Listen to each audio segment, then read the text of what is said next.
serving the American people, but you're serving your team. Your team is your lifeline. It's the most important thing to you downrange. There is nothing more important to you in a hairy situation than your teammates.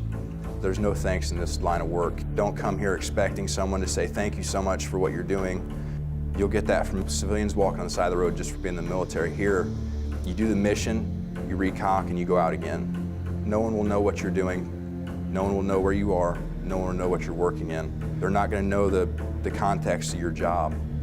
You're going to be out there with your team. When you leave that country, come back home, that's it. The caliber of people I work with is the highest of caliber. They've been through assessment, selection, they've been deemed, but ultimately their moral caliber and their ability to handle themselves as a normal person from their day-to-day life is the highest caliber of people I've ever worked with.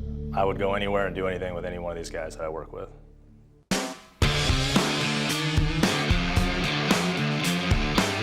So our training that we're participating in here is designed to enhance the overall operator.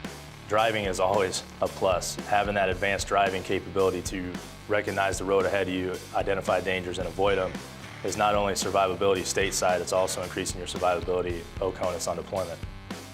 Learning to take vehicles to their threshold, you're learning where that vehicle's breaking point is. Center of gravity is going to change to the point that it's dangerous for you and your team. It's life-saving in the sense that if you're in a situation where you have to do evasive driving, aggressive driving, you know what that vehicle's capable of and how to use that vehicle to your advantage. How to maneuver in traffic, out of traffic, get around vehicles, get out of situations, and always have a way out. It just really teaches you how to manipulate your vehicle, understand your vehicle, just so if you're ever in that situation, you have all the tools you need to be successful.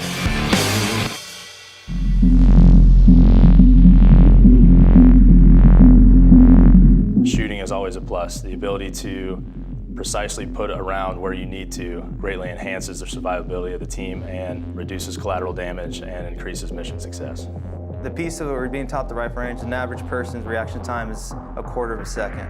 So when a target presents itself, you have 1/4 of a second to react to a change and act on it. So you start at the low ready. The target presents itself, you have 1/4 of a second to get your sights on target and squeeze the trigger and making sure it's accurate and dead center.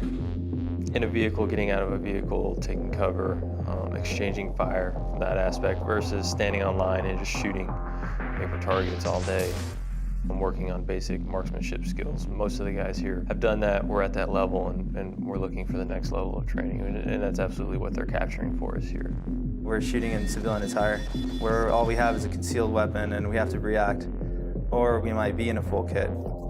As our training, we're prepared to do anything that's required of us and anything that might be entrusted us to accomplish. Our adversaries overseas are learning our ways, so we're having to shift and adjust our training and do things differently. So every day is learning. You can never walk around and think that you have it all, know it all. The men to my left and right, they have a sense of drive, they have a sense of pride. There's just something about them that you'll never find anywhere else. If somebody's thinking about MARSOC, what I would say to them is go for it. It never hurts to try. The only thing that's ever going to hurt is your pride, but just pick yourself up, dust yourself off, and do it again.